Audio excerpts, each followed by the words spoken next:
Thank you, everybody. Council acknowledges the Wadawurrung, traditional owners of this land, and I pay my respects to their elders past and present and to all Aboriginal and Torres Strait Islander people who are part of the Greater Geelong community today. This meeting is being broadcast on the internet and the recording of the meeting will be published on Council's website. Good evening, everybody, and welcome. Looking back to our last Council meeting in Norlane, I could never then have predicted that we would be where we are now as a community, as a state, as a nation, or in fact the world as a result of the coronavirus pandemic. Not since World War II has society endured such tight social restrictions, and I reflect particularly the restriction of movement and physical contact. We've all had to make a very quick and necessary adjustment to how we work and live. Now, the health and safety of the community, councillors and staff remains our highest priority. And at the City of Greater Geelong, we're taking all possible precautions to ensure the wellbeing of our staff and our community. All office-based staff at the City have been asked to work from home where possible, and we've transitioned to online and phone-based customer service, and we also made the decision last week to close a number of our public facilities, including our gyms and pools, the National Wool Museum and the Carousel. These are not decisions that are made lightly, but they are the right decisions to make at this time.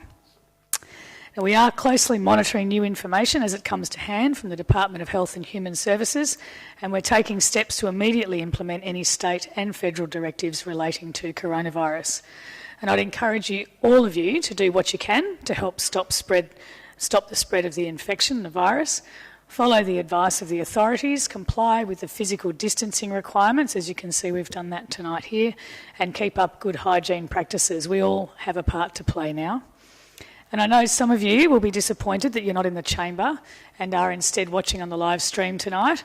And under any other circumstances, we would be welcoming you into the chamber, but we all have to do our bit to reduce the spread of the coronavirus.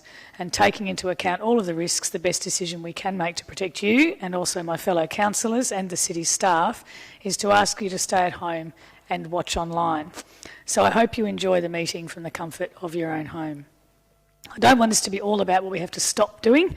Now's a great time to start thinking about what we can do as well. And as a council, we've been thinking about what we can do to support our community during these unprecedented times. You'll see on tonight's agenda we're going to consider what steps this council can put in place to support its community now and into the future. And for question time tonight, that's one of the high impacts, unfortunately. We have had a significant number of questions submitted online. We've sent responses back to each person who's asked a question, and we will be considering all of the questions and submissions that have been made in respect of the items on tonight's agenda. And I'll speak a little more about that when we get to question time. So as a council generally, we hope you are staying safe and supporting each other, and we will get on with tonight's meeting. Now, we have a number of important matters. While I know it will be irresistible for councillors to resist speaking on every item, we will have to try and limit the time we are all in the room together tonight to 2 hours. So I will be asking for strict adherence to speaking time by councillors and to try and be succinct where we can.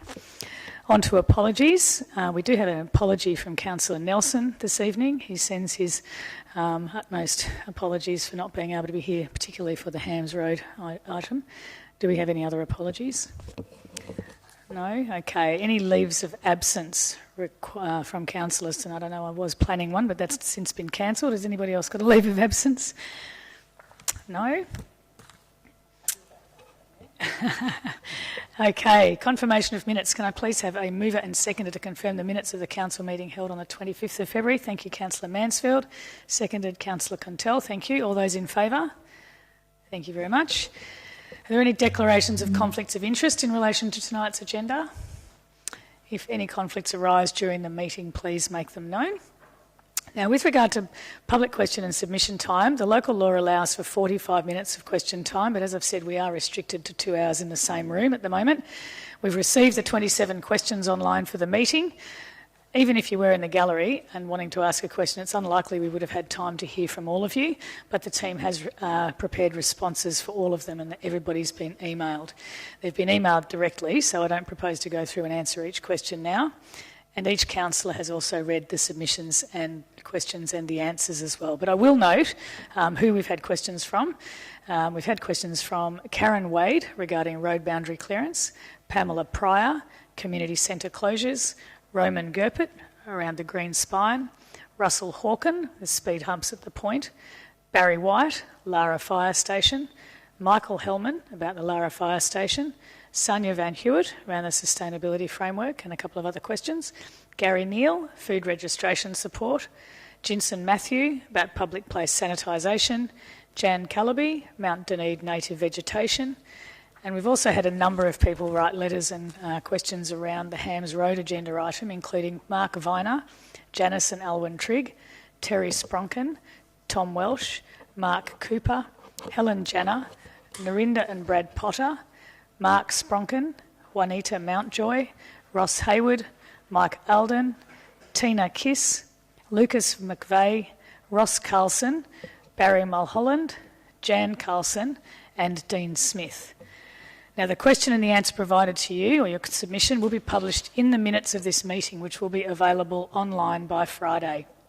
And in particular, I wanted to address those of you who've lodged questions or submissions about Amendment 372, C372 Hams Road in Warn Ponds. As councillors, we have to keep an open mind about decisions that come before us, and we won't be providing individual answers as councillors to your questions, which is our usual practice, but I can assure you that we have noted your questions and submissions, and we ask you to stay tuned for the debate on that item for our decision.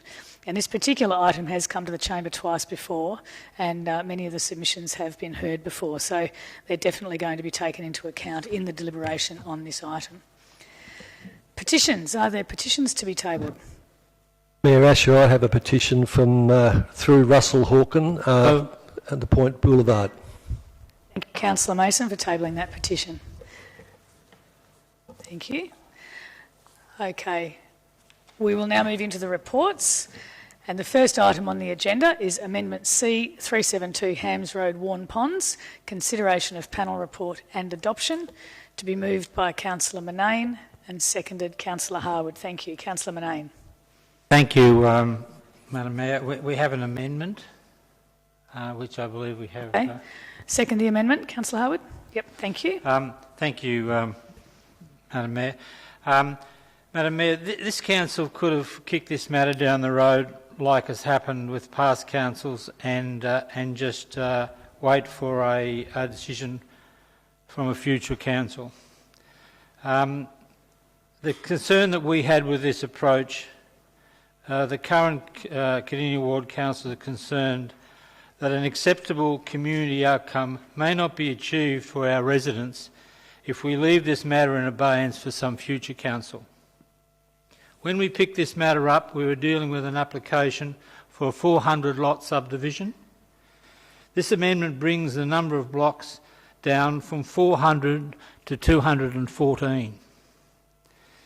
We have aimed to protect any potential impact that the subdivision can have on Hams Road itself, which is obviously a major issue. We've done this by insisting that all blocks fronting Hams Road have an 850 square metre block size.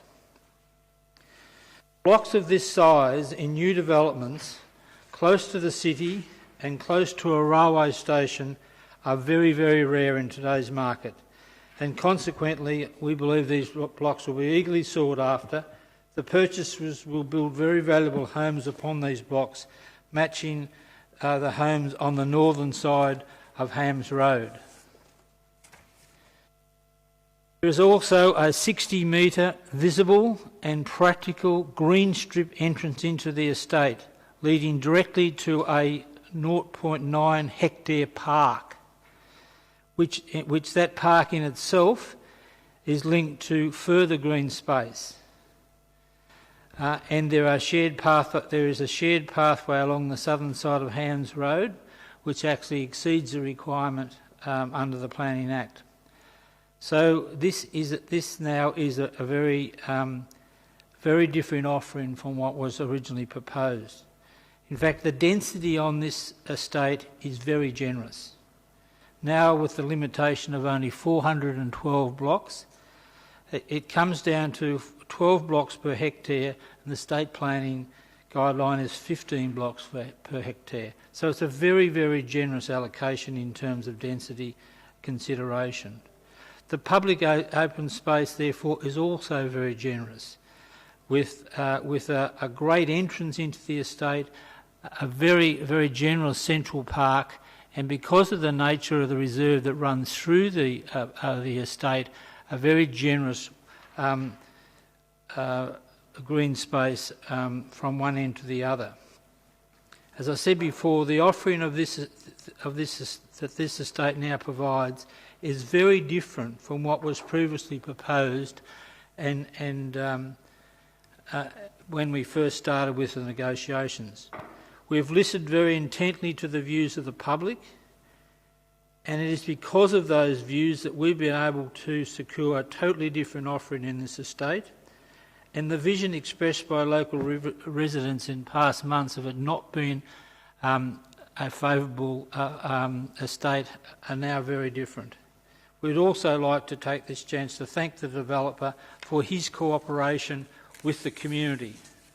It is because of their cooperation and all of the feedback that we've got from the community and our determination to fit that feedback into the final outcome that we've been able to secure the agreement that we have. I just want to quickly mention two other matters. Firstly, traffic. The amendment secures a $500,000 contribution from the developer from traffic, and I'll let Councillor Harwood expand on that when he speaks in a moment. And the other matter is the environmental concerns that have been raised. This matter has already been appropriately addressed. There are further considerations in the planning to address it to any extent that it needs to be further addressed. So it is absolutely being covered and won't be something that will be an issue. I might leave it at that and give Councillor Harwood a chance to cover those other issues, and I'll come back later. Thank you, Councillor Manane. Councillor Harwood. I'll reserve my right at this stage. Thank you, Madam Mayor. Thanks, Councillor Harwood. Other councillors' comments on this item?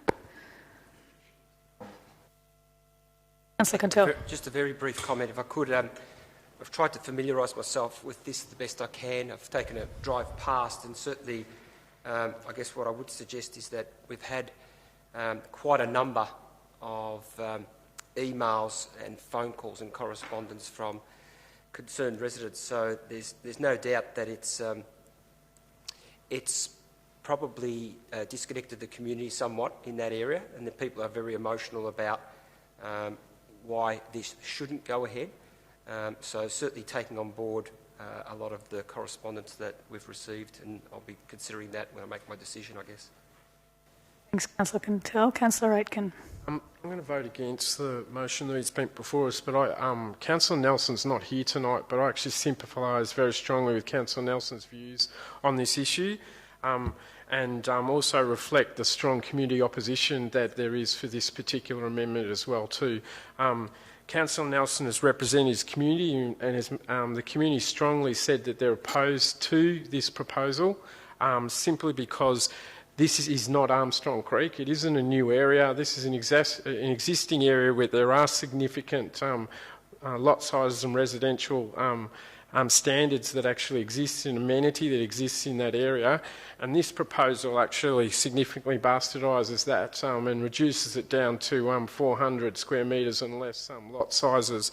So unfortunately Councillor Nelson can't be here tonight, but I certainly sympathise and support his view, and also the strong view that's been expressed by the local community that lives around this particular proposed change or zoning. Thank you, Councillor Aitken. Councillor Grisbeck.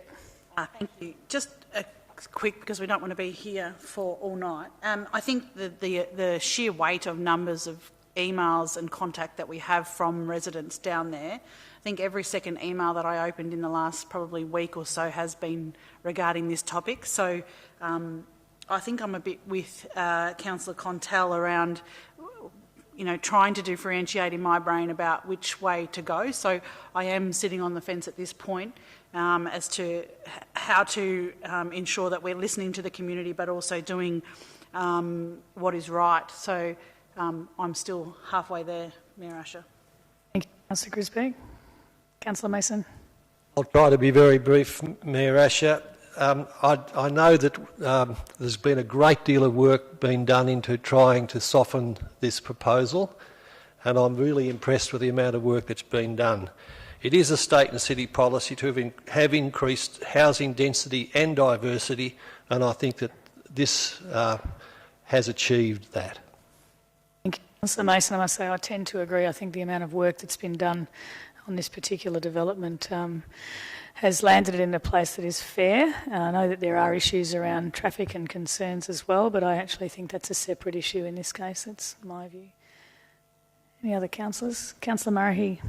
Yeah, I'm supportive of this recommendation, and we have been inundated by emails in relation to it.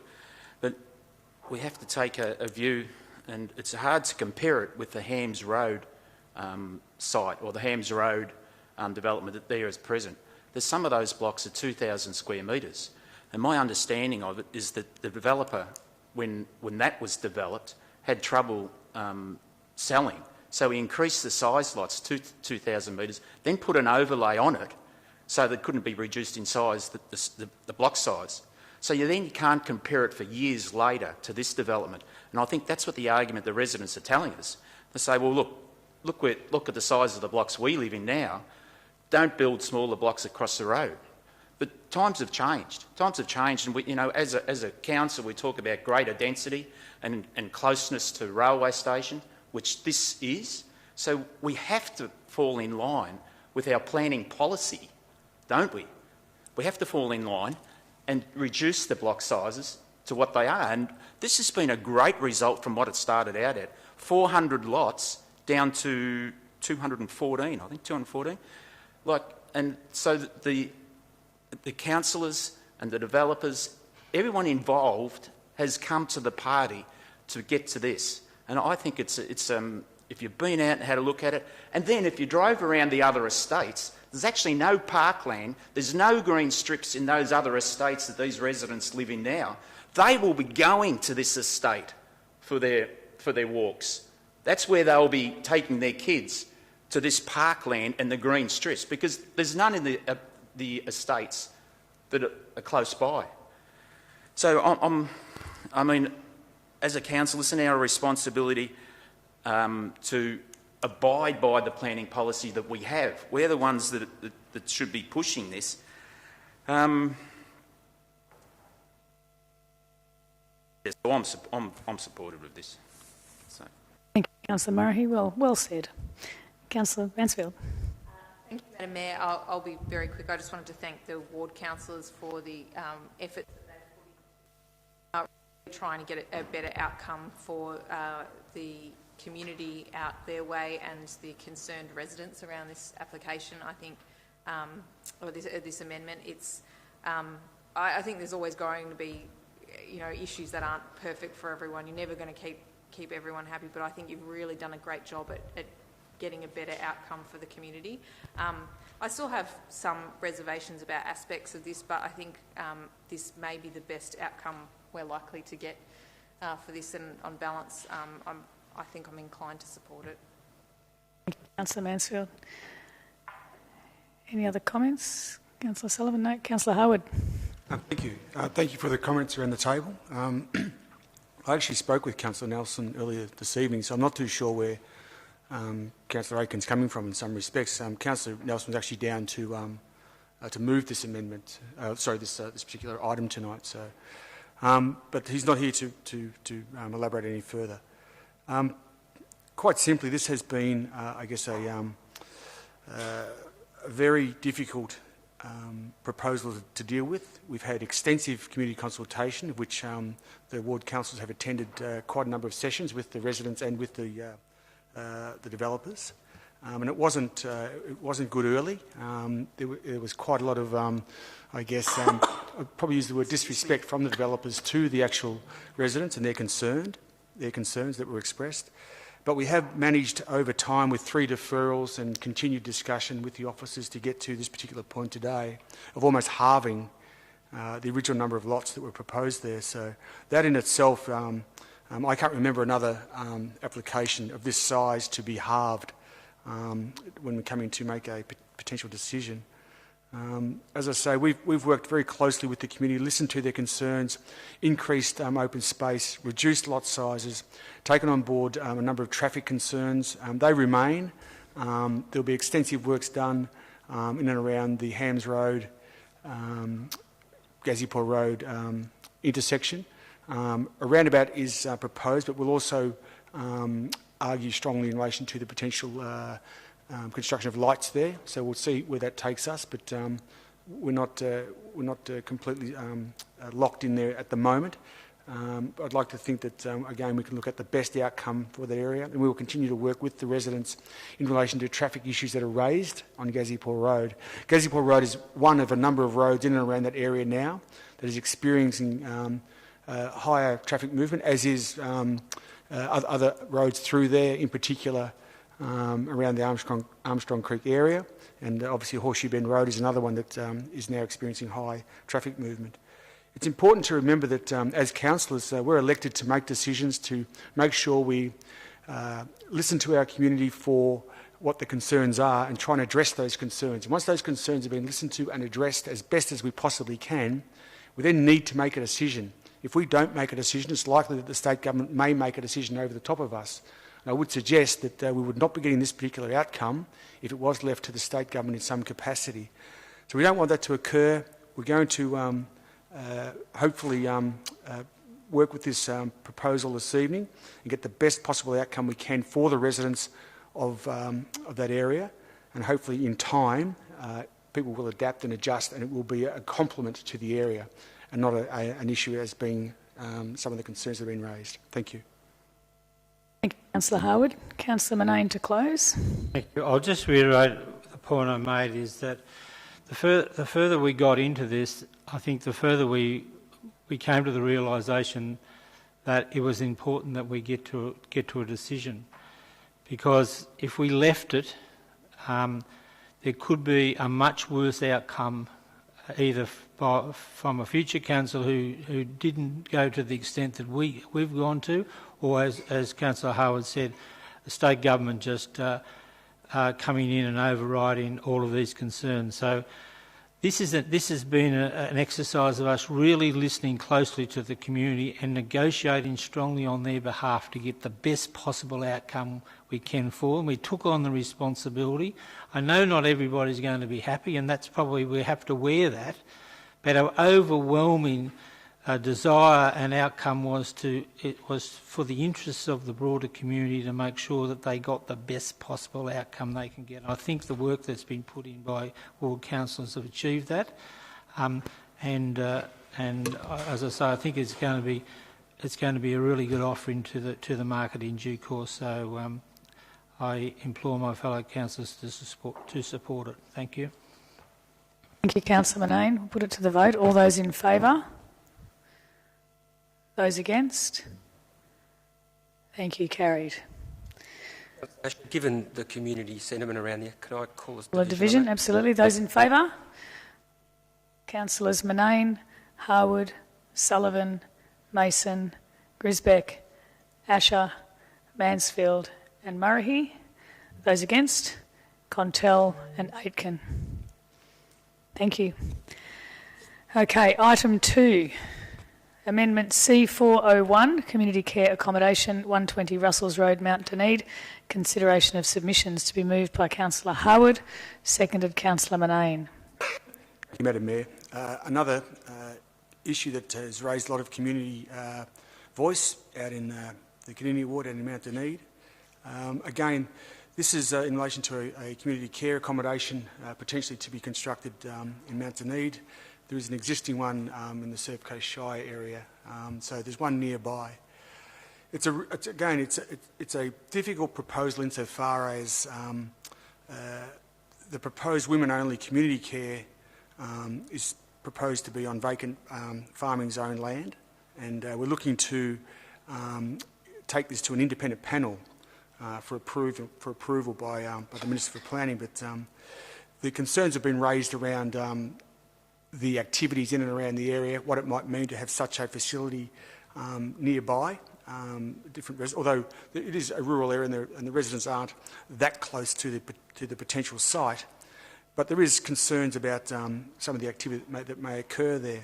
I've been out and I've personally listened to the residents and had discussions with them and taken on board a lot of their thoughts and concerns, and also taken a lot of correspondence from them. It's an issue, or it's actually an opportunity I see for our community to actually help particular people in our community who desperately need it. It is people who attend these particular community care accommodations that are really, this is their last chance to actually put their lives back together in some meaningful way. They've gone through terrible times to find themselves in this position, and these particular community care accommodation facilities are really their last chance to put themselves and their families back to some sort of cohesion, and to put their lives back on a path where they can return back to our community in a better state of mind, and become a community member in a worthwhile manner, and give their self-esteem and their integrity back. I think that's important. There are great examples from the facility not far away where many lives have been turned around, and people have been incredibly grateful, not just the person who attended that facility, but their families and other associates in their lives, and other people in their lives have been incredibly grateful for the opportunity they were given and the opportunity that they took to turn their life around. So, as I say, this will be taken out to potentially go to an independent panel. We're not making a decision tonight as to whether it will be agreed to or not, approved or not. So we want to take further feedback there. The independent panel will take submissions from concerned residents, so there'll be opportunity for people who either support or don't support this facility to go along and have their voice heard. And all that will be collated, and a report will come back to Council for further consideration as to what it might mean from an independent expert panel's view, and then we'll make it and probably further discussion with the community to see what a final decision may or may not come from Council. I'll leave it there for the moment. Thank you. Thank you, Councillor Harwood. Councillor Manane. Thank you. Yes, I'm really supportive of this approach to take this to a independent panel around the Planning and Environment Act. We really need these facilities. There's an alarming shortage of drug and alcohol rehabilitation facilities in our region. And so the opportunity to get another one is something that we really should think seriously about when the opportunity presents itself. I think we all understand the need for these, the urgent need for these facilities, and substance abuse is a real threat in our communities today. And in fact, substance abuse is also a direct cause of many other social problems. So we couldn't be dealing in a more serious matter. And in this particular case, the applicant is a proven operator with an excellent record of performance, Foundation 61. And it's worth just saying that their success are based on some fairly simple principles. A personal commitment from individuals.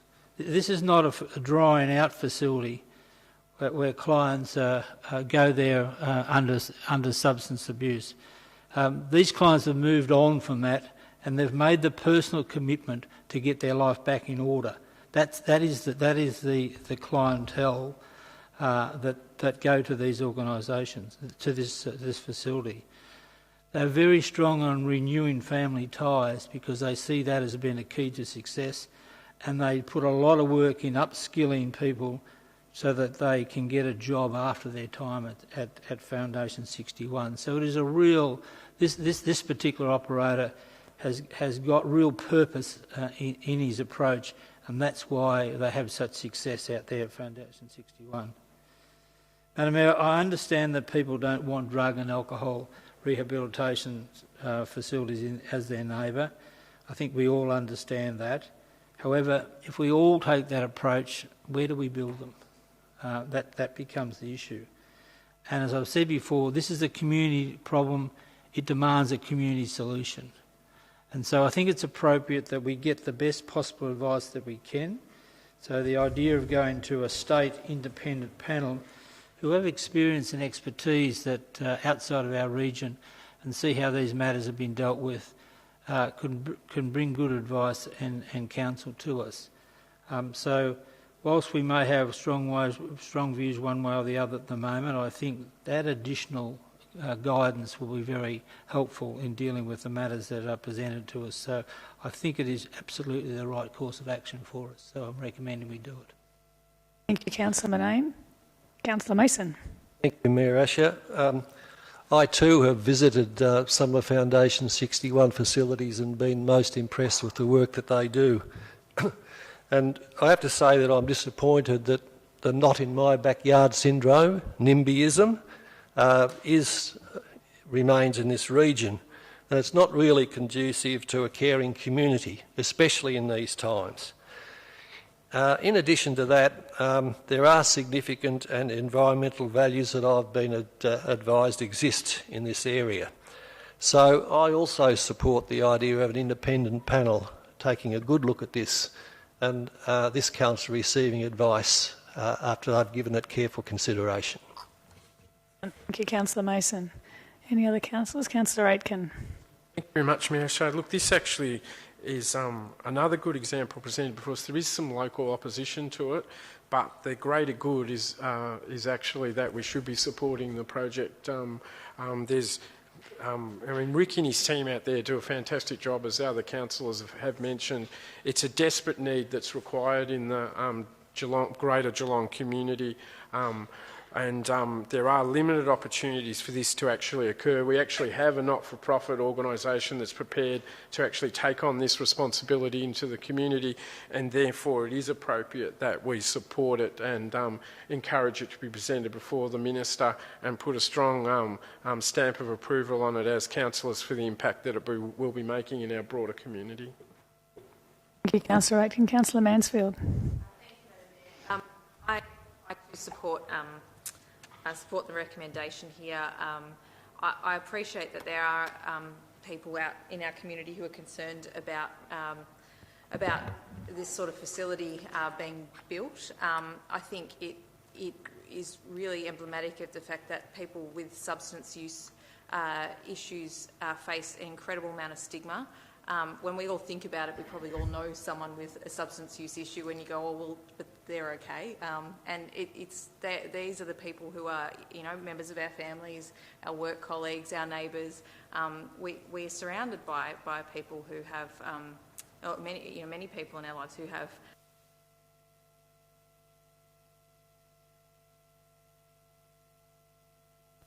a lot of people.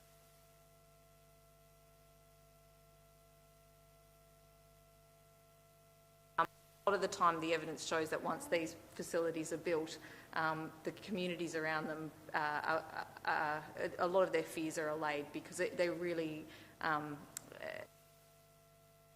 concepts really aren't borne out in reality. So I'm very hopeful that, that the outcome from this panel will mean that we do have, access to more facilities for members of our community, and also that the residents who have concerns will have those addressed, but also if it does go ahead, that they will find that it really isn't, their fears really aren't founded. Thank you, Councillor Mansfield. I actually noticed that it was bottle shops being listed as an essential service during the coronavirus. So that's an interesting point. Councillor Quintel. Thanks, Madam Mayor.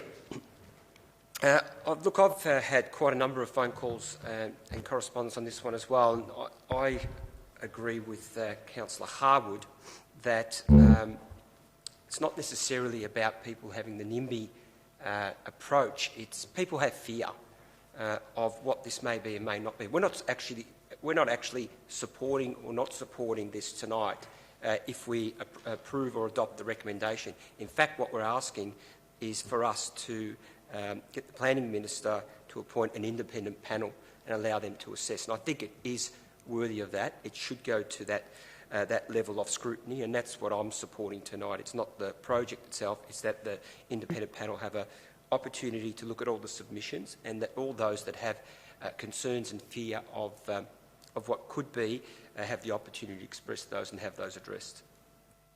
Councillor Contell, good point, well made. Councillor Grisbeck.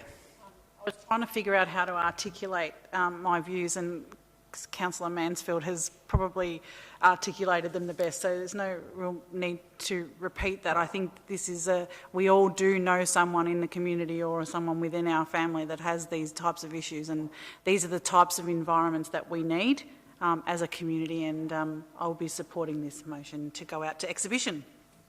Thanks, Councillor Grisbeck. Councillor Murray. Yeah, further points, comments. To me, it's not about what Foundation 61 does in consideration tonight. We have this before us. It's whether we deny it tonight or send it off to an independent panel. So I'm supportive of it. It's a really interesting choice of site, I believe. And if this goes through tonight and it does come back before us some other time, I do urge all councillors to get out and have a look at this particular site before we finally do vote on it. But for tonight, I'm supportive of this going to an independent panel. Thanks, Councillor Murray. Any other comments? Back to Councillor Harwood to close. Thank you, and thank you for the comments around the table. Make very quick comments in relation to this particular facility.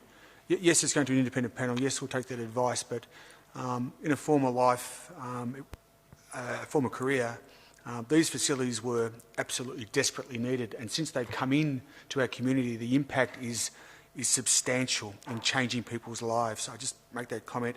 And, you know, I live near a Bowen Health facility for predominantly young people with mental health and substance abuse issues that have seriously affected their lives, and I see it firsthand every day because I'm very, very close to it. And I'm happy to be supportive of that, and I'll wait and see what the independent panel brings back, because we will keep an open mind to a final decision, but these particular accommodations can serve an incredibly strong role in our community. Thank you. Thank you, Councillor Howard. So I'll put the recommendation to the vote, which again is to go to an independent panel. All those in favour? Those against? Motion carried. Thank you. Item 3 is the residential zone changes, to be moved by Councillor Sullivan and seconded Councillor Mason. Thank you, Councillor Sullivan. Thank you, Madam Mayor. We are considering the report tonight on building height limits to bring the City of Greater Geelong in line with the state government's new residential zoning classifications, striking the right balance between providing areas for housing growth and change to meet the needs of our growing and changing population, and to also be able to protect established character and amenity in our townships is one of the tougher parts of planning. Now, in March 2017, the state government introduced a current array of residential zones. This includes changes to height controls, introductions of minimum garden areas to the neighbourhood residential zone, and the general residential zones. Local councils were advised that the zones were inconsistent with local building height variations, that they would have 3 years to comply with the new zone requirements. The state government recently released the guidance for applying these zones. Now, 2 of the zones within our city are impacted. General Residential Zone Schedule 2. This will have an incremental change of an increased maximum building height by 2 metres. That will take it from 9 metres maximum to 11. And our Residential Growth Zone 2 is the second zone affected, which this would increase the maximum building height by 3 metres, taking it from 10.5 metres to 13.5 metres. Now, the Bellarine Peninsula towns, however, will not be affected by this, as building heights will be considered under the Bellarine Peninsula Distinctive Areas and Landscapes project. Now, the changes to the height proposed here would be quite substantial for our community, so a report has been prepared that considers 3 options to resolve the issues based on the practice notes and how they apply to the city's existing housing framework. To maintain the housing framework established in the Housing Diversity Strategy and subsequent housing policy, and to maintain the building heights as close as possible to the existing limits, the preferred option is to backzone. So, to backzone the General Residential Zone 2 areas in urban Geelong, we'll be backzoning them to Neighbourhood Residential Zone. This would maintain the 9 metre maximum height limit and maintain the additional open space and landscape requirements. Now, this backzoning will prevent the increase from 9 to 11 and keep it at 9. The other option as well, or secondary, is to backzone the residential growth zone 2 areas to the new general residential zone. However, we cannot maintain the limit on that one. There will be a slight increase from 10.5 metres to 11 metres. I believe that this is the best outcome, and I move the recommendation. Thank you, Councillor Sullivan. Councillor Mason. Thank you, Mayor Asher. I think Councillor Sullivan has explained it extremely well. The changes we're supporting tonight ensure that the hard work of the Council and Council planners and the community strike the right balance in this development. And I do commend the work done by our planning officers in this. As Councillor Sullivan said, we had 3 options, and we've opted for the softest option, and that's an option of backzoning. And backzoning includes changing, as Councillor Sullivan said, General Residential Zone 2 will be transferred to a neighbourhood residential zone, and it will have a minimal effect other than landscape requirements, garden requirements. Similarly, the Residential Growth Zone 2 will be transferred to, or backzoned, to a general residential zone. So all in all, I think that we've found the softest way through this and the best way for the community, where we will be maintaining as much as, on one hand, as much as possible,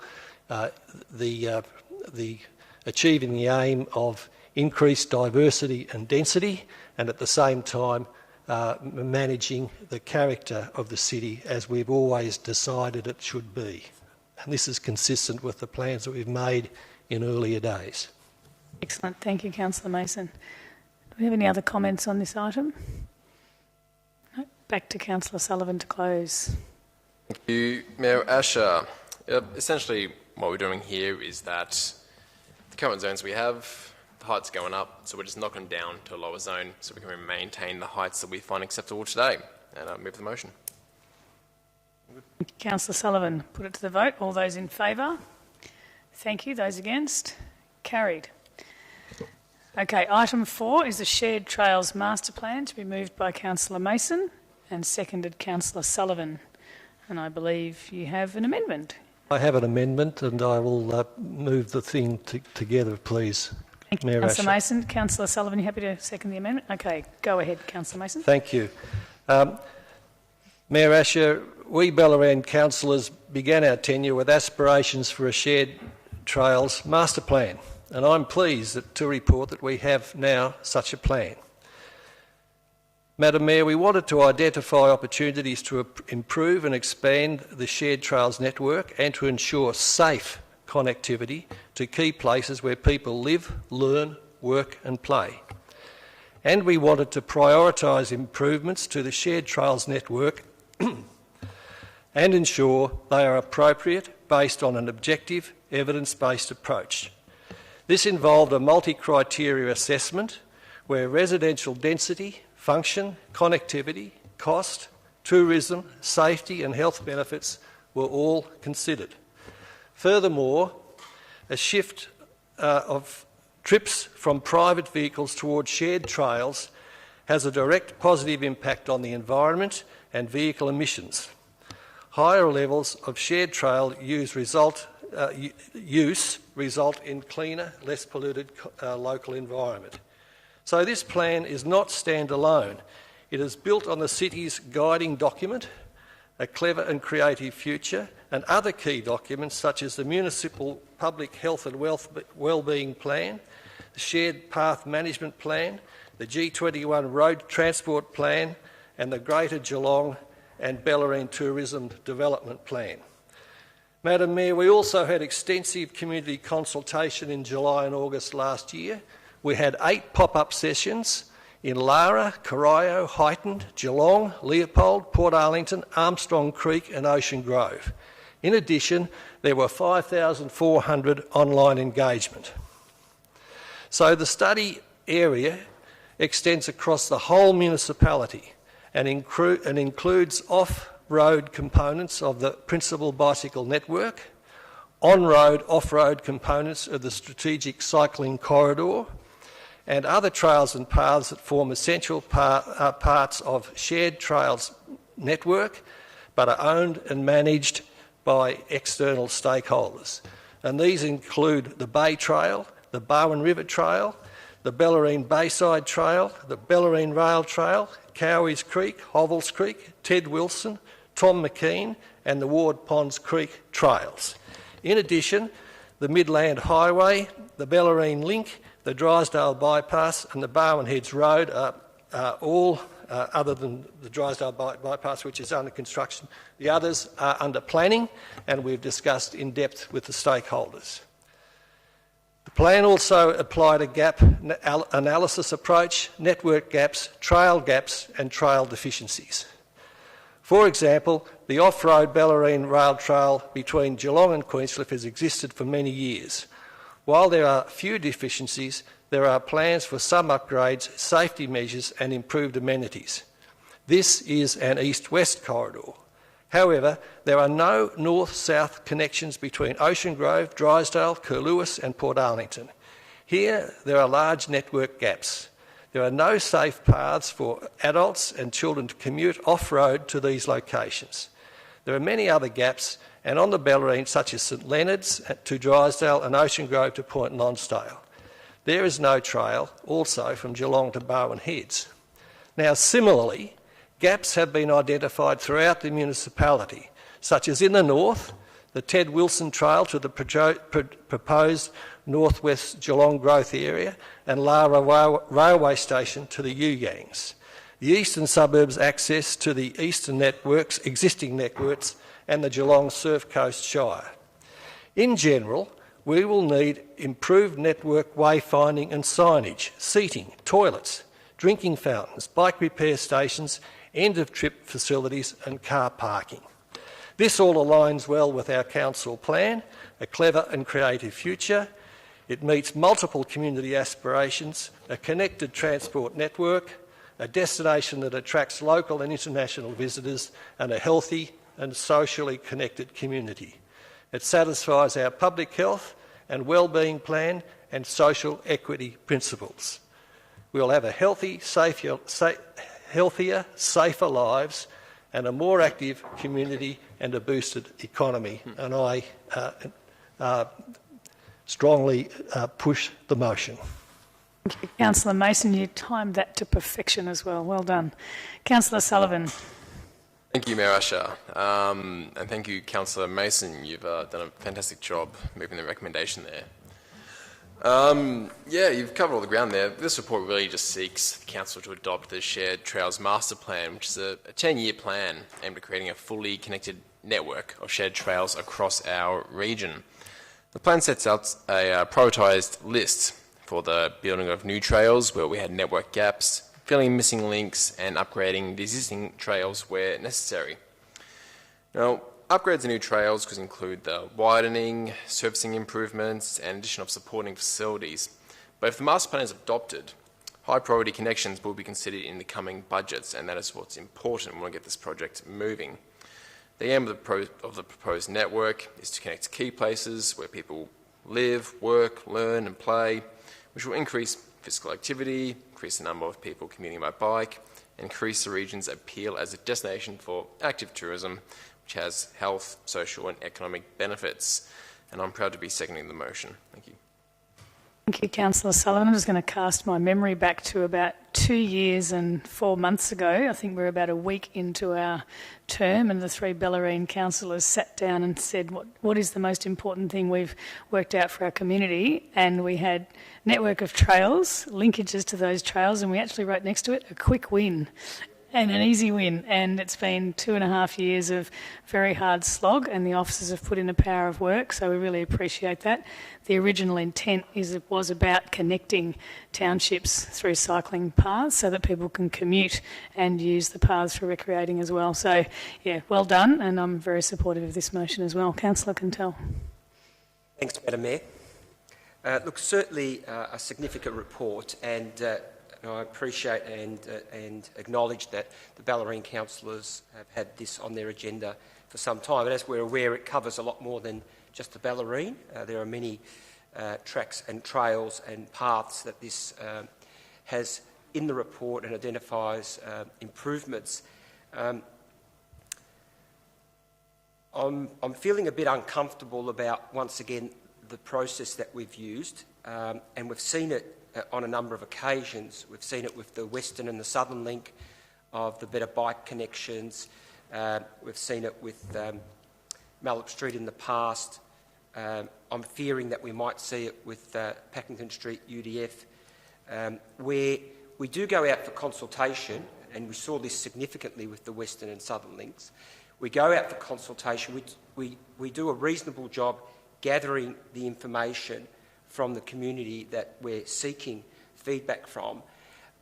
And then with that information, what we do is we either make some tweaks on the side, or we defend reasons that perhaps we shouldn't adopt some of the recommendations that come our way. What we don't do well, and this is a learning for me that I need to try and work with officers and fellow councillors on, is that we don't then give those that are fed back an appropriate opportunity to input again or provide their beliefs and suggestions with the modifications that we have either made or that we've defended that don't need to be made. And we had an email presented to us just today which articulates that beautifully, in fact, by Gary Laver from Bike Safe. And I spoke to Gary on the weekend about a number of things. I've asked him and his team and his group to have a very good look at the UDF for Packington Street, because I think it really needs a good review from all stakeholders.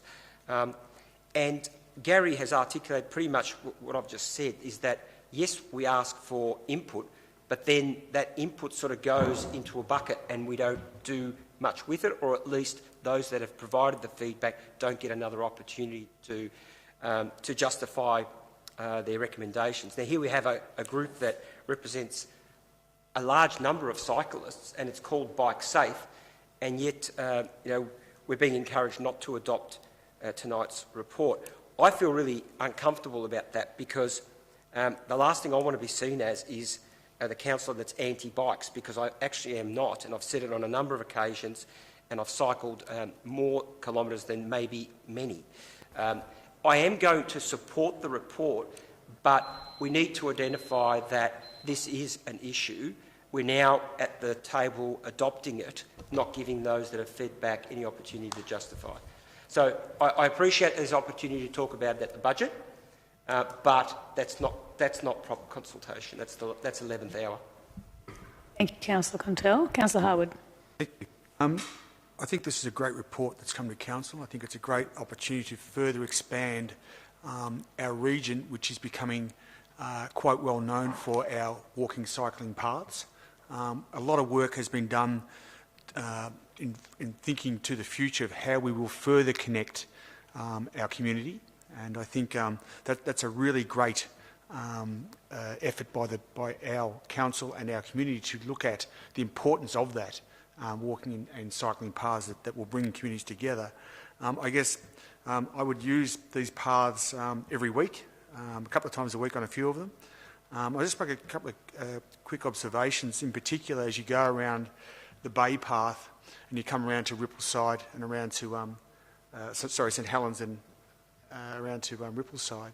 I think the greatest issue there is when you try and get back onto the Tom Keene, if that connection was better signal or designated, and you could follow that clearly to Thompson's Road, etc., that would be a really good point to reconnect you back to the path that will take you through as far as Finesford and beyond. Actually, we'll finish up at the back of Grovedale or Warren Ponds, but we're starting to have these loops that are now picking each other up, so you can do an amazing number of safe kilometres in and around our region. I'll just make a quick point in relation to the City of Greater Geelong connecting to Queenscliff. I know this has been a discussion where a path has been thought about.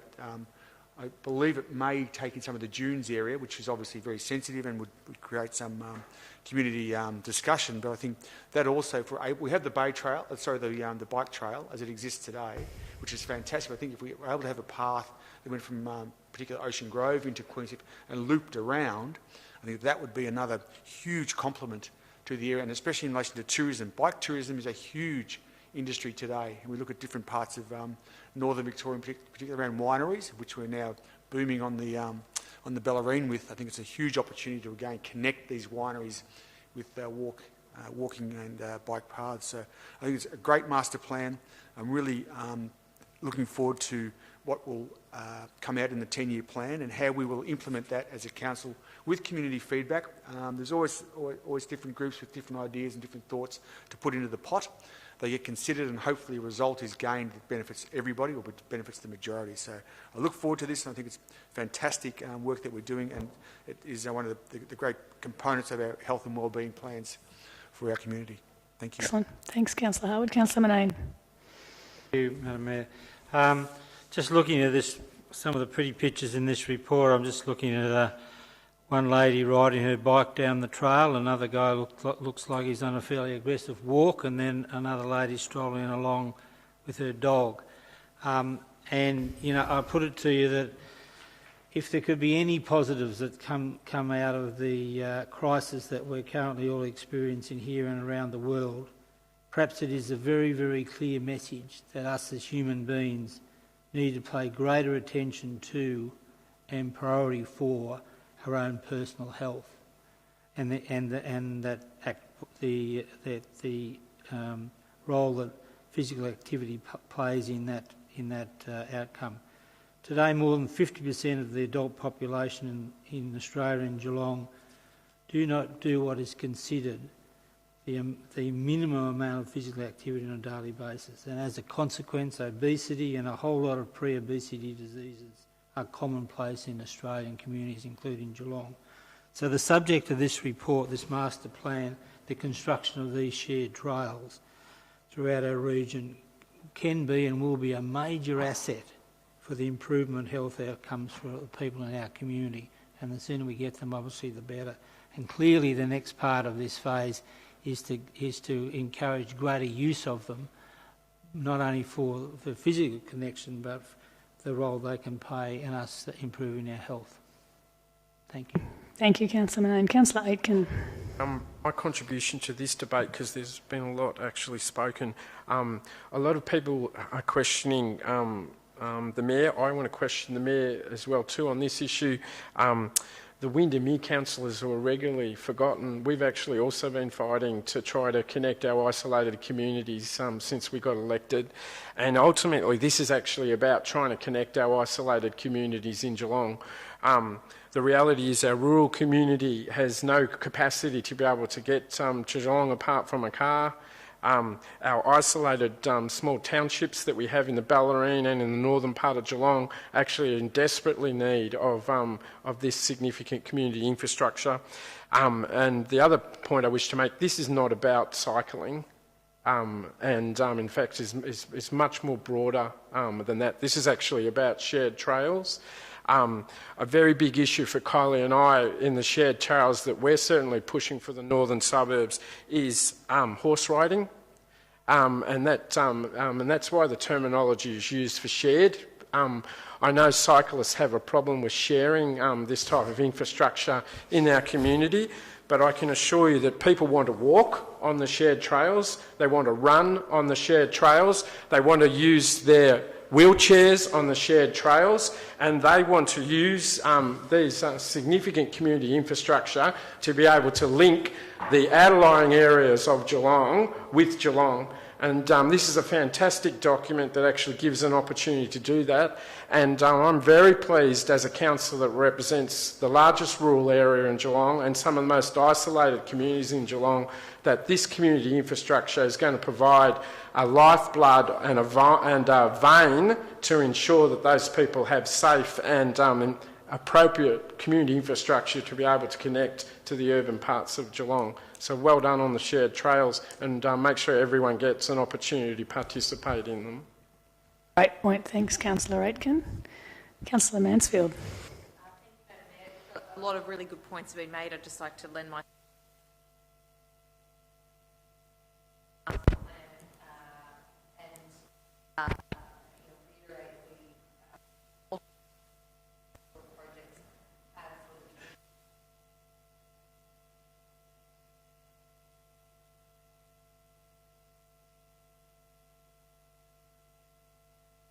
of between different parts of the community, all of that. I'll note the points that Councillor Contell I think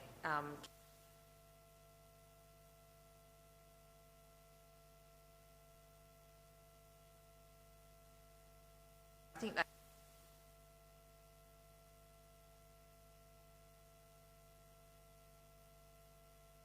is also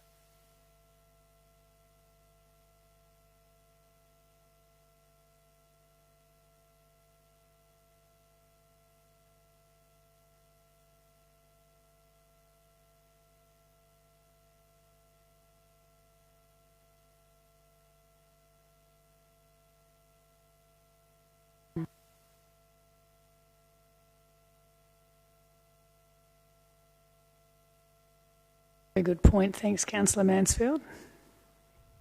Any Councillor Murray? I'm going to. I feel Might as obliged well. now. As almost a daily user of the shared trail around the Barwon River, and Councillor Manane made the point about the time we're living in at the moment and the pressure, and you can just see the increase in the number of people using this shared trail in the last few days, with gyms closing and the pools and all that sort of stuff. You can see that there's one thing that's not shut, and that's a shared trail, and the one I use around the Barwon has been really popular with bike riders, walking the dog. You see the mums out with the prams, so they're really popular and a good way to get some exercise. Thanks, Councillor Murray.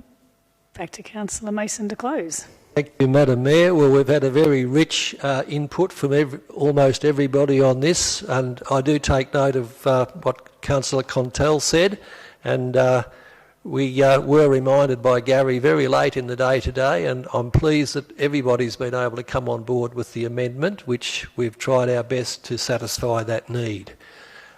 So thank you, everybody, for your inputs. It certainly opens up many opportunities now for shared trails and a long-term structure we can apply recurrently to our annual planning.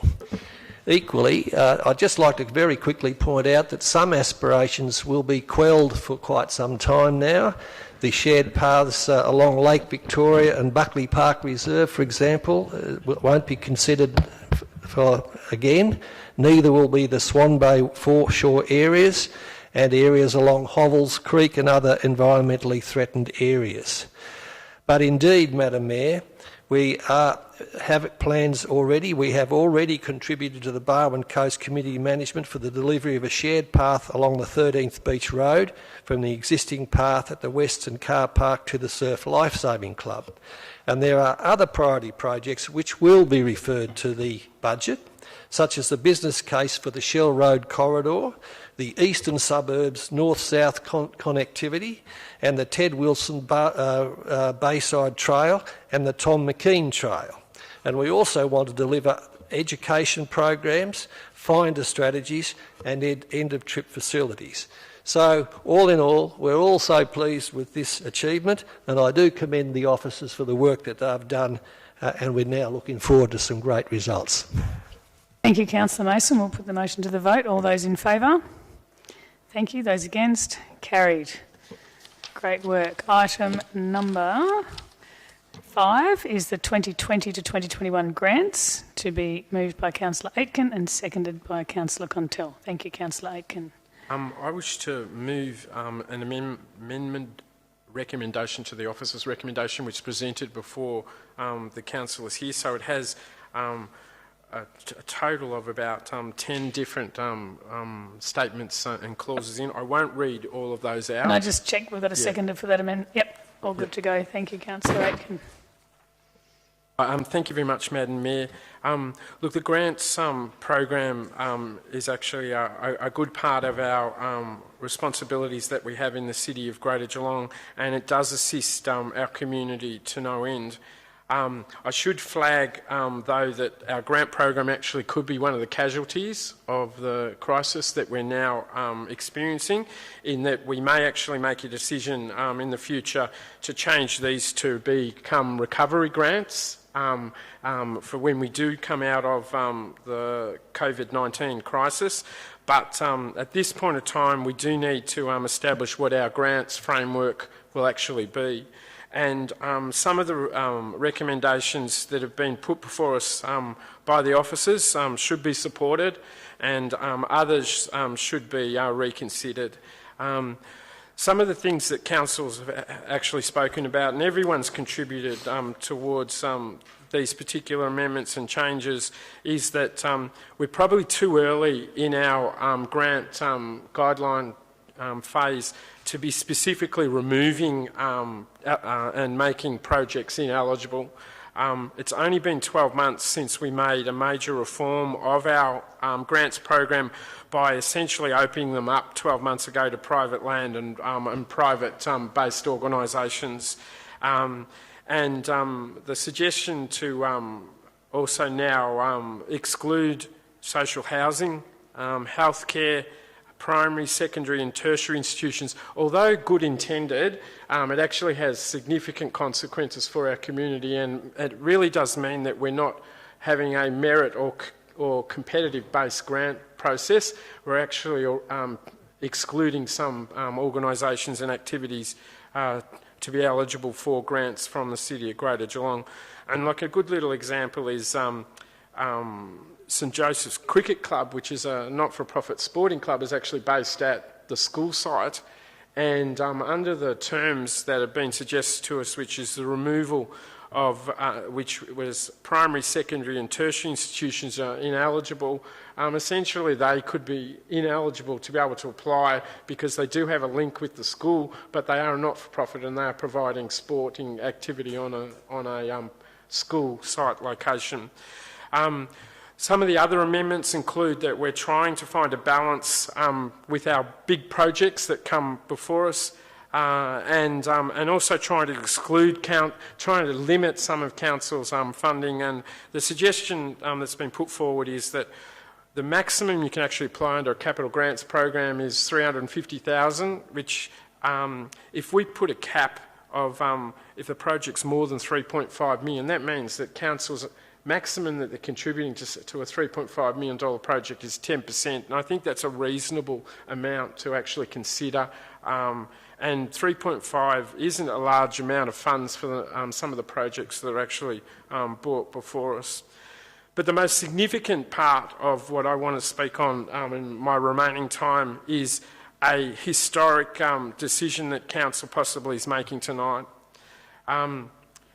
I've consulted very widely with the traditional owners in Geelong about this principle that the city has, is that heritage and our heritage grants at this point of time have always focused on European and white man. And I'm pleased to put forward before the council tonight with the endorsement of the Watherong Aboriginal Corporation, and I should formally table the letter that I have received from them, where written under the signature of Karina Eccles, supporting the council with this historic decision that heritage in Geelong also includes our Indigenous community. So what has been proposed tonight is we split our heritage grant program 50-50 between our European and white man settlement, and have a specific central Geelong heritage grant program, but we create a new Indigenous, and in fact it's called First Nations Heritage Grant Program. And by doing this, we are actually strongly saying that heritage in Geelong not only includes our European heritage, but includes the 50,000 years of First Nation and Indigenous heritage that we have the privilege of actually living on in the Greater Geelong region. So I actually think the reforms that are presented in this amendment embrace a fine-tuning of our existing grants program, and a significant historical decision to introduce a new definition of heritage and strongly support our First Nations community in Geelong. Thank you, Councillor Aitken. Councillor Contell. Thank you, Madam Mayor. Just let me get this back up, sorry. Yeah, I really appreciated the opportunity to work on the recommendation with Councillor Aitken. And what we were trying to establish was to build further equity into the process. As Councillor Aitken suggested, has had input from most of the councillors. He's already mentioned some of the major points, but I'll just go over a couple of them, if I may. With the removal of the schools and tertiary institutions, as Councillor Aitken has already indicated, there's a fantastic project that's been presented now for many years out at Carey Oval, and Barry Knight, the president of the St Joey's Cricket Club, has met with all the ward councillors, or at least reached out to us, has presented the project. The project has real merit from what I understand.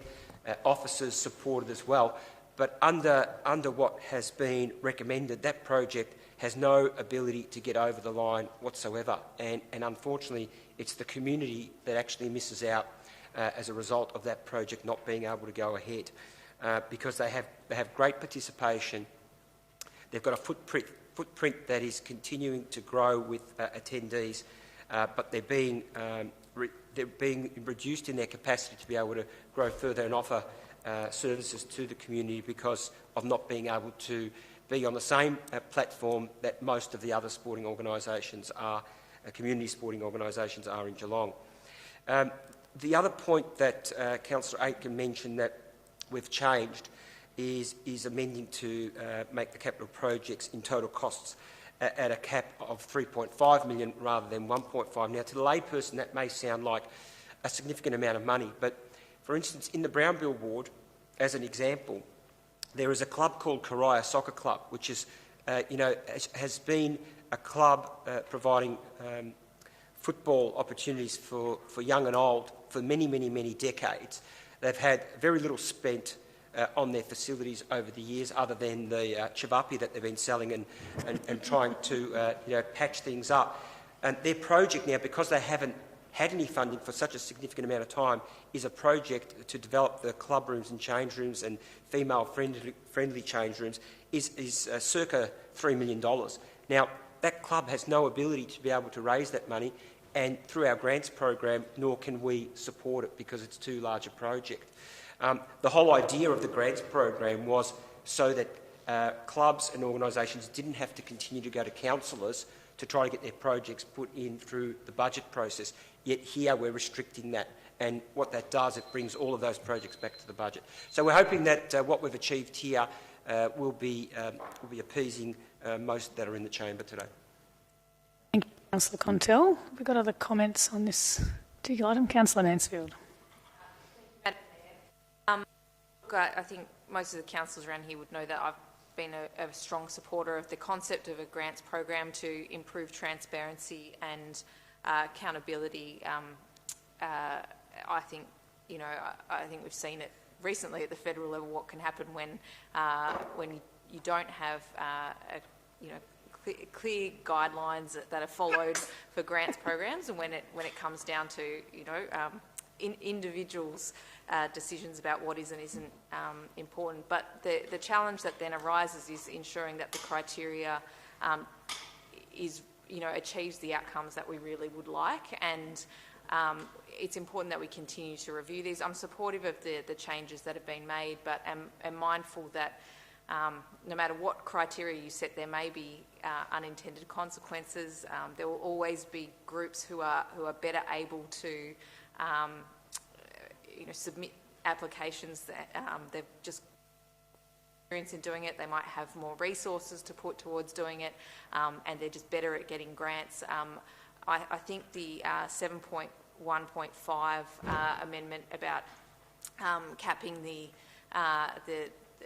the total project amount is reasonable, but again, I think can foresee that very savvy applicants will carve off aspects of projects to ensure that they.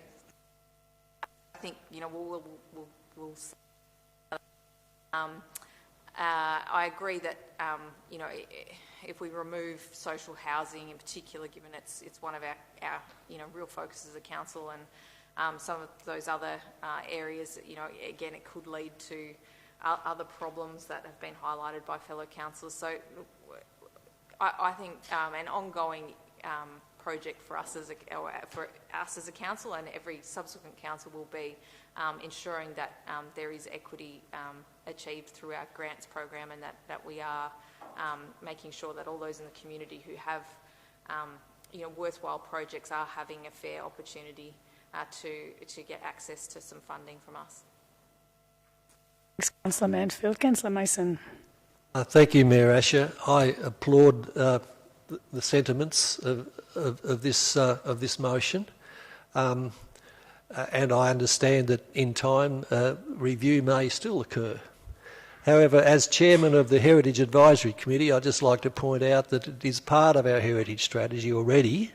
That heritage is, in fact, has a number of definitions, and included in that is First Nation, is environmental. It's not just the built form. But I'd just like to make that point, that the First Nation is well and truly part of the strategy, the heritage strategy of this institution. Councillor Mason, good point. Councillor Grisbeck. In this instance, I think we could talk all night about how good the grants have been so far. I think in the spirit of quickness, because we want to get to a couple of other topics tonight, very supportive, and I think 99% of the 99% of the ones that came out of the last round, I think, were appropriate, and I think we saw that their need in the community was met. So thank you, Councillor Aiken, for these changes, and I appreciate the work that you have and Councillor Contel have done on this grant. So thank you. Grisbeck. Any other comments on this one? Back to Councillor Aitken to close. Just very quickly, I did forget to mention, I actually had Banjo Uphill, who is the first ever Indigenous councillor in the city of Greater Geelong, and our youth council strongly supports these recommendations that have been brought before council. And Banjo wanted me to make sure I say that he's looking for action from council to actually be doing something for our First Nation people. Well, and this is actually definitely action by establishing a grants program. And I acknowledge, as the chair of the finance section, which grants fall under, we will continue to review our grants program with the team. And certainly one area that we've learnt with discussions we've had over the last couple of weeks is that we possibly will split our capital programs in the future, because small-based applications can't compete against large-based because of the definition of broader community support. You can get that with a big project, but you may not be able to get that with a small project. So there is some inequity in terms of having it all put under one banner. And so I look forward to continuing the reforms in our grant area, and I do hope we do get the support of all councillors for the recommendations that are put tonight. Thank you, Councillor Aitken. On that note, we'll put it to the vote. All those in favour? Thank you. Those against? Carried. Item 6, the Bellarine Peninsula 50-metre outdoor pool scoping study, to be moved by Councillor Sullivan, seconded Councillor Mason. Thank you, Councillor Sullivan. Thank you, Mayor Asher. Now, this evening I'm proud to be presenting the Bellarine Peninsula 50-metre outdoor pool scoping study. Now, this was completed in February of 2020. As you all know, participation in sport, recreation and leisure activities is an important contributor to community health and well-being, and we all encourage everybody in our community to pursue an active lifestyle to the best of their abilities. For some, however, their abilities are limited. Running, walking and cycling may not be possible. This is where an aquatic facility really shines. In April 2019, the federal government announced an election commitment of $10 million funding for a 50-metre outdoor pool in the North Bellarine. Now, a funding commitment of $10 million is certainly not a gift to be looked at lightly. This funding from the Morrison government has presented the residents of the Bellarine with an opportunity that they have long been waiting for. And I congratulate Senator Sarah Henderson for making this happen. And I would also like to acknowledge the tireless campaigning and work done by Mayor Asher, who without this would not be before us tonight. And of course, my fellow Bellarine councillor, Councillor Mason, who's also a passionate supporter of this project. Now, following the funding announcement, the City commissioned a scoping study to explore the costs and benefits of investing in a 50-metre outdoor heated pool in the Drysdale catchment area. This is including consideration of potential locations, capital costs, financial performance, and after a long and arduous process, we now have this report before us. The scoping study identifies North Bellarine as a catchment where there is currently not equitable access to aquatic services when compared to almost all other areas within the municipality, something that the residents of the North Bellarine have experienced and known since the closure of the swimming area at the Clifton Springs Dell decades ago. The scoping study identifies that while investment in a 50-metre outdoor pool will provide community benefits and go some of the way to providing more equitable and community access to aquatic services in the North Bellarine, we need to plan and ensure the development of future additional aquatic facilities at the chosen location. Services such as hydrotherapy, recovery and learn-to-swim areas, these must be included in the next deliverable stage of this facility. There is an opportunity before us here to show the people in our community who are fit and healthy, who are otherly abled, who are ageing or injured, that we care about their health, that we care about their place in the community. This is a chance for us to increase water education, teach our children to swim. Drownings are currently at a 10-year high, with last year we're up 29% over the decade average in Victoria. And that's something that we have responsibility to address. I'm very happy to move the recommendation that the scoping study be noted and that the financials be considered in the 2021 budget deliberations, because it's time that we got this project started. Thank you, Councillor Sullivan. Councillor Mason. Thank you, Mayor Asher, and thank you, Councillor Sullivan. I don't really have a lot to add. The Bellarine community sees this as an essential service, which does fill various needs. And the community says that the current facilities in Ocean Grove and Newcombe are overcrowded, and there is nowhere on the Bellarine where competitive swimming training can take place. And while access is difficult, especially for the North Bellarine, Port Arlington, St Leonards, Indented Head, Coolewis and Drysdale, and also residents of Ocean Grove and Barwon Head still need to go to Geelong for swimming training. So now that we've completed the scoping study and a community reference group has been established, we've taken significant steps forward, and now we're expecting the written agreement will be entered into with the federal government. And as Councillor Sullivan said, the scoping study does mention two options: the Drysdale Sporting Precinct, which could cost $13.7 million, and the Drysdale Maintenance Depot, which could cost $15.2 million.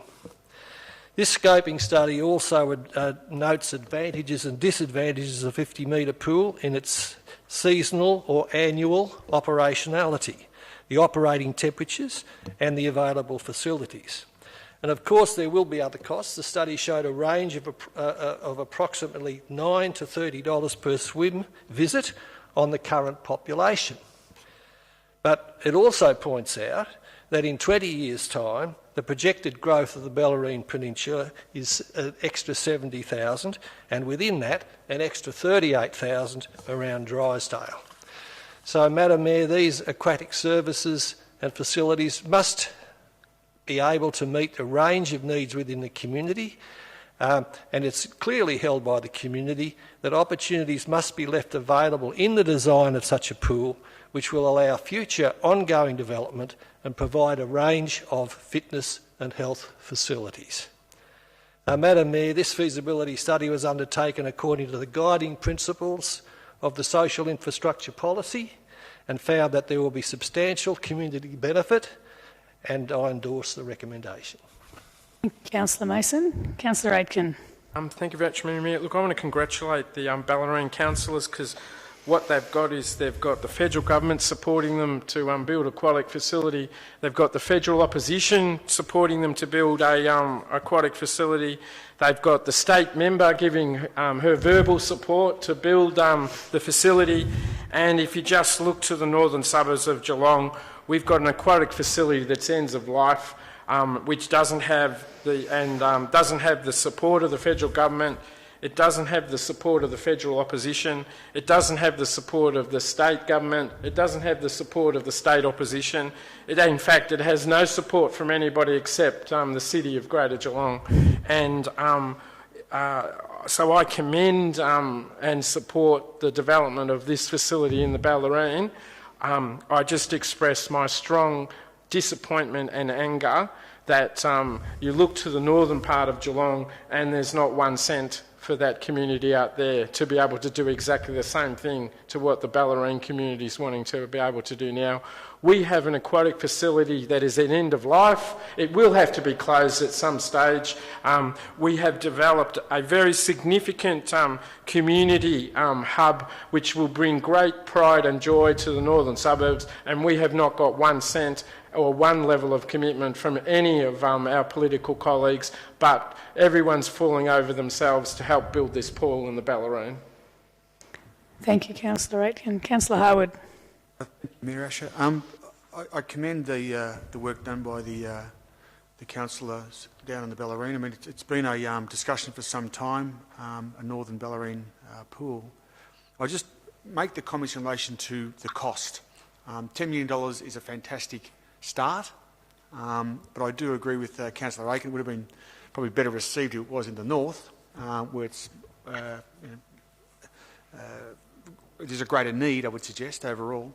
But be that as it may, the $10 million on the table is fine. It's short of what today's money, or the numbers tell us, is required to actually build a 50-metre outdoor pool. But in saying that, the pool itself will be expensive to operate. The pools do not make money as such. It's the learn to swim classes that you're able to engage in. It's gym access, it's hydrotherapy, and it's other peripheral activities that take place around the pool, where council is actually able to get a steady income to help offset the costs of running a large pool.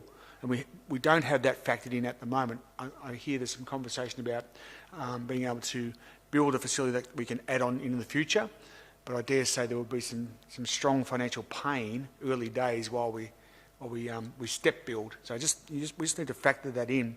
I think it's also timely to remember that the Lara community for many years has been requesting a cover of their pool out there. I know at Kinya Park they've been requesting covers of their pools there. So I would suggest that it wouldn't be long before the northern Bellarine, if it was built, they would want it covered. So what I'm saying is, if we're going to build it, if it gets built, let's build it properly the first time, and not have to go back to what will be the obvious community requests. I also just make this point in relation to if we're going to do this, if it does get to a point where we commit to it, I just again plant the seed again of asset sales that this council has an opportunity to engage in. With assets around our region that are no longer used or redundant as such, and we can look to either long lease or sell those assets to, in this case, potentially build a new community asset. But I just make the comment that this pool in its current form would be very expensive to operate, and that may be something that the community need to take on board and think about before we actually put a shovel in the ground. So, but I fully support it, but there are things to consider as we go along this discussion. Thank you. Thank you, Councillor Harwood. Quickly, nothing new other than to applaud the ward councillors. They've been extremely focused and great advocates for this project. None more than the Mayor, who has really had this as one of her agenda items, without a doubt. I too applaud Senator Henderson, who lobbied pretty hard for this during the last election. So if we can have all the political parties behind it, it's a significant investment, no doubt. But I think all councillors would agree the amount, again, of correspondence that we've received over the course of the last probably 2 to 3 months and maybe longer from community members emailing us personally, pleading that we support this project. I didn't see any objections whatsoever, and the age group, as Councillor Sullivan indicated, was wide and varied. You know, from 80-year-old people all the way down to teenagers. You know, requesting that we please support this project. So I've no doubt the utilisation will be significant. Thank you, Councillor Contell. I'll just say a couple of words. Well, actually, Councillor Mansfield, you first. Very quickly, Madam Mayor. Look, I share some of Councillor Aiken's sentiments, but I'd also just like to note that we've received some community feedback about the importance of ongoing community consultation if this project is to go ahead, and I am reassured that there is this community reference group, and I am hopeful that they will remain engaged should this project continue, but it will be important to get the best outcome for the community if this is something that proceeds, that we continue to and location. So. Thanks, Councillor Mansfield. And I'll just have a couple of words. And with all due respect to Councillor Harwood, I think the people of the Bellarine would not rather see this pool in the north. I think they are quite clear about where they want it. And secondly, a number of our facilities don't actually make money. Pools run by councils is possibly not the best model for service delivery, and that's something we're also considering. And all the feedback from the community is for a 50-metre outdoor pool, and there has been a lot of feedback, certainly over a long period of time, but certainly through our social infrastructure plan review process and also since that time. So yes, very supportive of this. I commend Councillor Sullivan for driving this very hard, and Councillor Mason as well, and also thank Senator Sarah Henderson for the original funding, and to Libby Coker for continuing to drive the project. And the reference group are, I think, very engaged in the journey and very supportive of the product that is quite distinct from what we already have around the Geelong region, and certainly on the Bellarine. Nobody's really pushing for anything but an outdoor 50-metre pool, and as a stage one has been quite clear too. So I fully support this project and thank everybody involved and the officers for putting the scoping study together. Got any other comments? Councillor Sullivan to close. Thank you very much, Mayor Usher, and thank you for my fellow councillors for their comments as well and support. Look, this is a step to make our community active and healthier. It'll give isolated and vulnerable members of our community a lively, inclusive and social hub to attend. It'll teach our children to swim and pursue active lifestyles. It'll do all this and more. And it'll be much closer to St Leonard's in the north than Splashdown is, which I've said actually is closer to Lara than St Leonard's, but it's actually the gates of the Yangs. I might put a correction in there. So there we go. So I'm happy to move the motion. Thank you. Thank you very much, Councillor Sullivan. Okay, all those in favour? Thank you. Those against? Carried.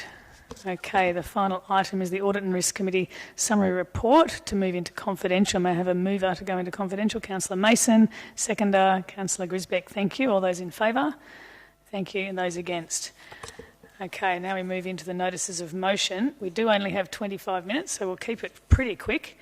The first, I'm actually going to move an amendment to this notice of motion, so if I could have someone to second the amendment. Thank you, Councillor Grisbeck. The motion's fairly self-explanatory. Obviously have challenges in our community right now with the COVID-19 pandemic, and there are immediate actions that we'd like to take to help the people in our region and also the huge number of small businesses who are doing it tough. And what this motion is asking for is for 2 community and economic packages to be developed to assist our residents and ratepayers. One is for this financial year, so that's money the city can spend between now and the 30th of June, and another package into the longer term going into the 2020-2021 financial year. Tomorrow we're actually conducting a workshop with councillors and city leadership to discuss a range of comprehensive options. And of course we are mindful though that there are some fairly urgent matters. So the amendment is actually talking about what we want to get into the short term, get out there as quickly as possible. Do I need to read of those? Or people be read? Okay, that's fine. Otherwise it would take a good 15 minutes. Firstly, I have to pay credit to my fellow councillors who all wanted to do something along these lines, and several of them mentioned it as we were working through our budget priorities last Tuesday night, and we agreed that support was needed, but we also had to follow the administrative process of budget preparation to ensure that we actually meet the legislated timelines for budget. I'd particularly like to acknowledge Councillor Eddie Contell for instigating the process for this NOM and for his insights into the needs of the CBD businesses and the community in particular, and also Councillor Anthony Aitken, of course, for his availability and support and advice on this as Chair of the Finance Portfolio. And on that note, I'll hand over to Kylie. I actually had Councillor Aitken as seconder, didn't I? Is that okay, Councillor Grisbeck? Councillor Aitken, his role as Chair. Thank you very much, Madam Mayor. Look, this is one of the most significant, the actual event is the most significant thing that we've actually ever encountered, possibly in our lifetime, and certainly for the last 70, 80 years since the Second World War. The points I wish to make is that from a financial perspective, I hope the community understands we're actually calling this a local community and economic support package. I've seen what's been presented by some of our municipal neighbours in terms of the City of Melbourne and Wyndham. They've all been economic packages. And an important message I want to give to the community of Geelong over this is that this particular council group doesn't believe that we're just an economy. This council group believes that we are actually a community first. And what we do want to do is to be able to develop some supports that can actually assist us to be a community. The first phase is clearly we've got to be in survival. And that means all of us have to adhere to the professional health advice that we are receiving, and that is changing daily. And I suspect tonight, as we're having our council meeting, I anticipate some more restrictions and decisions coming from the National Cabinet in Canberra tonight. But what I want to emphasise to our community is that there is a tremendous amount of support out there in terms of what the federal government is doing with its support packages, what the state government is doing with its support packages, and us as councillors are trying to look at what we can do to support our local community. First, to survive, and then importantly, we want to talk about recovery as well too. This virus will have an end. We don't know when it will end, but we do have to change our focus at that particular time to recovery. And I do want to just make some special mention about our communities. We recognise that what has been announced thus far does not do anything to support our sporting clubs that are not-for-profit. It doesn't support our senior citizens clubs that are small-based organisations. It does not support our multicultural localised groups that exist within Geelong. And it doesn't support a number of those small-based community organisations that actually do exist. And I should also say, from what I've seen thus far too, there is no support for our arts and cultural community either. So in developing our package, I'll allow other councillors to talk to the items that they've presented before us, but as the Finance Chair, I do believe we have a strong responsibility to understand whatever we do should not affect the financial sustainability of the organisations, but we are facing something we have never undertaken before as councillors, and we do want to put our community in any packages that we present, and we won't be able to help everybody. We'll try and target and help as many people as we can possible. Please be safe. Please be negative of the virus if you are tested, and please make sure that you adhere to the professional health advice that we're receiving to isolate as much as possible. Thank you, Councillor Aitken. Councillor Contell. Thanks, Madam Mayor. Thanks, Councillor Aitken, and I really appreciate you two putting this together and listening to us as councillors, because all we're doing is feeding back from the community. This is terrible situation that the world finds itself in, trying to manage and deal with this pandemic. It certainly is unprecedented times, and we need to take unprecedented actions. We're seeing people losing jobs by the thousands. Local businesses are closing. They're struggling already, and it only feels like we're sort of a month into this thing. And we've got to do what we can to be a community caring council, and that's what tonight is about. I applaud the Mayor for putting the notice of motion together and suggesting the two packages that we're going to develop over the course of the next very short period of time. But more so, I'm pleased that that the Mayor and Councillor Aitken have taken on board feedback that we've been giving, and particularly to try to get some really, really quick wins. What we're seeing, I know it's all over the suburbs, but what we're seeing in the CBD is hospitality businesses, restaurants, cafes, those types of outlets and small businesses are closing their doors because they can't trade, or all they can do is offer takeaway. Well, for people to come in, they actually have to come and drive their vehicles, park, and go to those establishments. There's people also coming in to visit Centrelink. There's people going to doctors. There's people going to look for work. And the last thing they need is the burden of paying for parking, being concerned about a parking fine. We need to take the steps and pull the levers that we can. I'm extremely pleased that we've been able to put free casual on-street and off-street CBD parking in for the next months. We'll certainly look at it going forward, that we've been able to refund the A-frame permit for the next 12 months and the alfresco dining as well, and a raft of other initiatives that we've got in there that we can get some really quick wins on the board in the next week to try and assist the best that we can. I know that everyone wants to talk to it, so I won't speak any further, but I do thank all of those businesses and people that have reached out to me personally, providing their suggestions on what we should be doing. Thank you, Councillor Contell. Councillor Mason. Thank you, Mayor Asher. I won't speak very long. I certainly endorse the intent and the sentiments of this motion, and especially the sentiments in terms of community. And of course, we're all well aware that the very first needs are life preserving and life support, and they're in the forms of shelter, food, water, and hygiene. And if you think of each one of those things, there will be people that are suffering in our community now. There are the homeless people. There are the people that, for whatever their reasons, they won't have access to food, etc. So we do have to think about the vulnerable people. We do have to be very, very careful about not doubling up on services provided by the state or by the federal government. So we do have to be very, very careful. But we will need to fill gaps, and we'll need to keep reviewing some of this.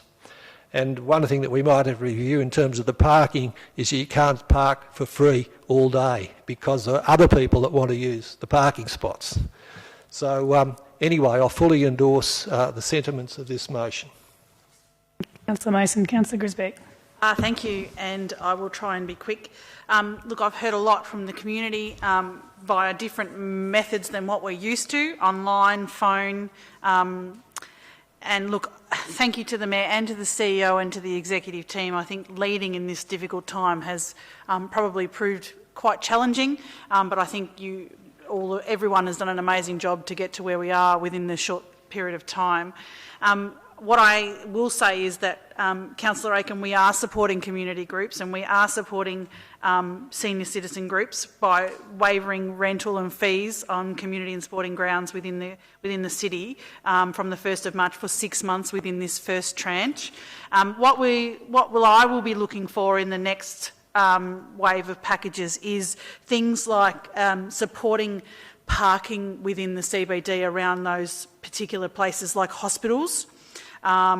I've had some contact today from our very own Craig Meddings, who works at Bay FM, and I know that thank you for sticking around, Craig, he's still watching. I think that there are some of those really important groups that are working and providing us with that information ongoing on an instant basis, and radio starting to come back into its own. I think we're starting to see that the need for these particulars, and we're hoping that to be able to provide support for those people who need to be in the CBD at this time with some sort of parking options. The fact that we are providing the free part is good, but it's around the timing. They're constantly having to come in and out of their offices to move their cars, and that provides some danger in itself. So my view is that we are doing a great job so far, and what I'll be looking for in the packages going forward is about how we can help emergency service staff, hospital staff, making sure that we can give them every opportunity to make sure they don't have to worry about moving their car, they don't have to worry about feeding the meter. What they do have to worry about is providing that service to our community, and that's what I'll be looking for in the next wave of packages. So thank you again to the staff and to the Mayor on leading on this unpredictable time that we're in. Thank you, Councillor Grisbeck. Councillor Manane. Thank you. I'm absolutely going to support the recommendation. Just two comments. One is that I think we need to be targeted in the next package to make sure, because every dollar we give away is a dollar we can't give to somebody. And so there are plenty of people out there who would like to contribute, and it may be they contribute by paying a parking fine or paying this or paying that. So I think there's an option there for allow people to continue to contribute, so it gives us greater capacity to support. I'd make that point in the way, and we should try and fashion our support in a way that allows that to happen. And secondly, with respect to the CBD and our businesses, I make the point that I've made many times before. We have now given the online shoppers another 6 months to actually take customers away from frontline shopping. And when our retailers come back and open their shops, they're going to find that the online shopping has just got a 6 months free kick on them. So one of the things I'd like to see is to address that and how we can support how retailers to advance their capacities with online shopping, because their opposition's just had a free kick. Thank you. Thanks, Councillor Manane. Councillor Sullivan. Thank you, Madam Mayor. As Chair of Tourism and Events, I'd say it's been heartbreaking talking to people in this sector. We slowly watched as the event sizes decreased and cancelled. We effectively now no longer in our area have a tourism sector at the moment. These providers are struggling. Hospitality, we've all seen everyone's shutting their doors, providing their takeaway. This is a fantastic motion here, and we need to help support these businesses and people get through this time. But I would say that getting them through this time and then helping them come out the other side and re-emerge, they're going to be two very different things. So I'm looking forward to seeing how much we can help in the future. Thanks, Councillor Sullivan. Councillor Mansfield. Thank you, Madam Mayor. I think it's quite hard for everyone at the minute to get their heads around the sheer scale of the crisis that the entire world is facing right now. It's an immense public health challenge, and we're, I think, unfortunately, we have some really difficult times ahead of us. With all the uncertainty that surrounds that, I think we're certainly not heading in a direction that is looking very good at the minute from a health systems perspective. But the economic and social fallout from this is something that I think a lot of people are really struggling with. We've seen, in an instant, so many vulnerable people lose their incomes, lose their livelihoods, and face a really, really uncertain future with respect to being able to get back up and running. We've had a few councillors talk about that. The other aspect of this that's really difficult, and I was talking to someone who went through the earlier today, is that at least they could deal with some of their difficulties by going out with their close, friends, family, engage in sporting activities. They had those social connections as outlets, and this is something that's really cutting at what it means to be human, I think, is that need for social interaction and that physical social interaction. And a lot of people are really struggling with that social isolation that is now required of us if we're going to if we're going to get this public health crisis under control. So I think, we will try and do what we can as a council, and I really appreciate the effort that's been put into preparing this notice of motion. There are some broader social issues that I think we need to have a look at. A really simple one is we've cancelled new parents groups, and I've been contacted by someone who was concerned about being a first-time parent and not having that or being isolated in that experience. And are there other options we can look at around things like that to ensure people remain connected and have those supports? It's a really small example, but they're the sorts of things we offer as a council, those great opportunities for social connection that people have lost. So there's some other things that I think we need to be thinking about in addition to the economic side of it. And I look forward to working with my councillors on how we can assist our community, Thanks, Councillor Mountsfield. Some great points there. Councillor Murray. Yeah, unprecedented times. I mean, that's been used by most in the media, and it's bloody scary. I find it bloody scary. That where we're at the moment. Very supportive of this motion. And after the discussion I had with the Mayor over the weekend, I was actually a little bit surprised to see there's particulars in here of what we can do, but I'm glad there is. And I guess, and I'm asking the question at the same time, that the workshop we're having tomorrow night will again flush out other opportunities for us to support the community in any way we can. So very supportive of this. Yeah, thank you. Councillor Murray. Councillor Harwood. Thank you, Mayor Ashford. I think it's a little bit of devil's advocate insofar as we want to make sure, I think as Councillor Manane alluded to, that we get to the right people who need help the most with whatever decisions we make. And there'll still be people coming into the CBD area who are able to go to work, and their lives, fortunately, are not as affected as others. Clearly, the hospitality industry is hardest hit. We know that. So we need to, I guess, make sure we focus on the right groups that we are intending to financially support. I just noticed here, for example, a reduction of rent by 50% of eligible commercial tenants. I'm sure there'll be discussion around, what that list looks like and who is actually eligible for that reduction. So, I think we've got to be considerate, and which we are, and compassionate, which we are. But we also need to be mindful that we do maximise every dollar we're able to save or redirect. I think it's important that we give confidence to the ratepayers that we're being very compassionate but also responsible with the finances of the city, and maximising every dollar that we can redirect and put into to people's lives that have been severely affected and need help urgently. Thank you. Excellent. Thank you, Councillor Harwood. I think that's everybody. So in closing, I'd just like to once again pay tribute to all of you, my fellow councillors, particularly Councillor Quintel and Councillor Aitken, and also to the CEO and the Crisis Management Lead, Gareth Smith, and the whole team, the executive, have been fantastic. It's been an incredibly challenging time for you. You've all done a terrific job, and I really look forward to the workshop tomorrow night and fleshing out some more ideas to get some practical actions for the community. So on that note, I'll put the motion to the vote. All those in favour? Thank you. Those against? Carried. Now, the next notice of motion is one of mine, but I'm going to defer that because we don't have time and it's actually not that critical. And then there's a notice of motion from Councillor Grisbeck, who will also defer that. So we'll put those another time so that we can finish our meeting in 5 minutes. Do we move her and second? Or I'll move my deferral. Seconded Councillor Mason. Councillor Grisbeck moved her deferral. Seconded Councillor Harwood. Thank you.